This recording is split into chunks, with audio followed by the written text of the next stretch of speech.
আমরা পেয়ে গেছি কলকাতার একটা হিডেন চিপ, যেটা প্রায় 100 বছর ধরে কালীঘাট ও তার আশেপাশের মানুষদের খাবার পরিবেশন করে চলছে।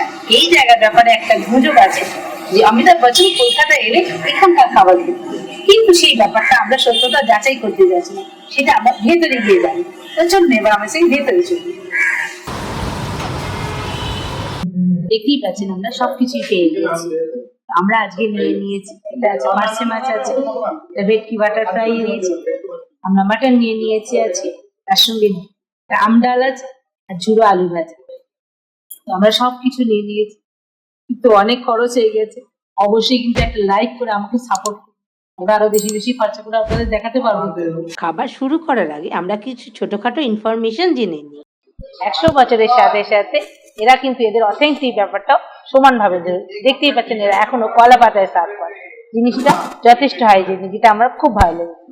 আর আমরা আজকে যে মেনুটা দেখাচ্ছি, আপনি কিন্তু রোজ এলে সেই মেনুটা নাও পেতে পারেন, কেননা এরা রোজই টাটকা বাজার করে রোজ আলাদা আলাদা রান্না করে, সেই জন্য রোজ আলাদা আলাদা মেনু হয়। আর সকাল 4:30 পর্যন্ত একরকম মেনু থাকে, আর বিকেল 6:30 পর থেকে আলাদা মেনু থাকে, তাই দামটাও একটু চেঞ্জ হতেই পারে।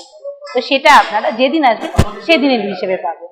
সবকিছু রোজ টাটকা টাটকা রান্না হয়, সেটা তো আগেই বললাম, কিন্তু এবার খেয়ে দিন টাটকা রান্নার সঙ্গে টেস্টটাও কতটা, সেটা একটু খেয়ে দেখা যাবে। আমরা নিয়ে নিয়েছি প্রথমে ডাল,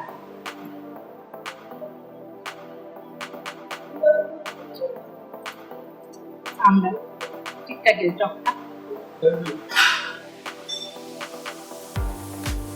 এবার আমরা একটুখানি ভেটকি ফ্রাইটা খেয়ে দেখবো, ভেটকি বাটার ফ্রাই। মুচমুচে আছে, দেখতেই পাচ্ছেন বেশ বড়। দাম অনুযায়ী এটা আমাদের দাম পড়েছে আজকে 180 রুপিস। দাম অনুযায়ী টিকটকি আছে, মাছটার টেস্টটা ভালোই। এবার আমরা একটুখানি মাছ খেয়ে দেখি। দেখতে পাচ্ছেন বেশ বড়।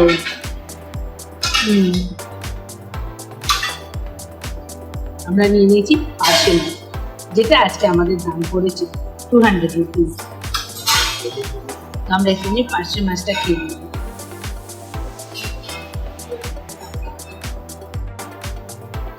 না, কথা অনুযায়ী সত্যি কিন্তু একটা ফ্লেভার বোঝা যায় জিনিসটা কতটা টাটকা।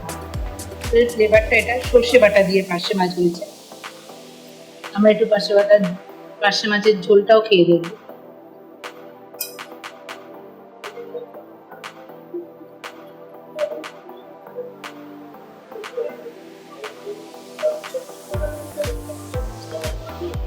ঝোলটা কিন্তু একদম পারফেক্ট রান্না হয়েছে।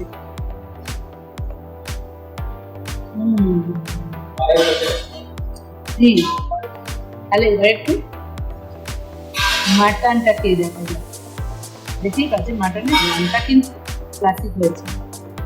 এবার আমরা একটুখানি মাটনটা খেয়ে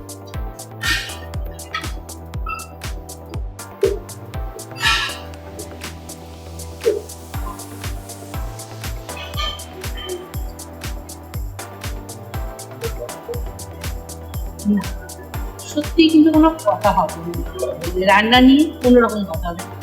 আমি 100 ভাগ সত্যিই বলতে পারি যে আপনারা অবশ্যই এখানে এলে খাবার নিয়ে ঠকবেন না।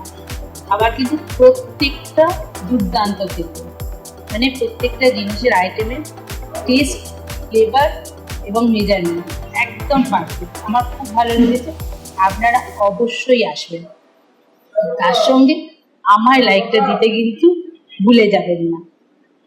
তাহলে এবার আমি বাকি খাবার খেয়ে নিই। কিন্তু ভিডিও শেষ করার আগে আমরা প্রথমেই যে কথাটা বলেছিলাম যে এখানে অমিতাভ বচ্চন এসেছিলেন কিনা, কিন্তু আজকে আমরা সে ব্যাপারটা জানতে পারিনি, কারণ আজকে দোকানের মালিক এখানে ছিলেন না। কিন্তু টলিউড খ্যাত পার্নো মিত্র এখানে এসে খাবার খেয়ে গেছেন, সেই ছবি আমি ভিডিওতে দিয়ে দিয়েছি। তো সেই দিক থেকে বিচার করলে দেখা যাবে যে হয়তো অমিতাভ বচ্চন এসেছিলেন, কিন্তু যখন এসেছিলেন কিন্তু ওনার হয়তো ছবি তোলা হয়ে ওঠেনি।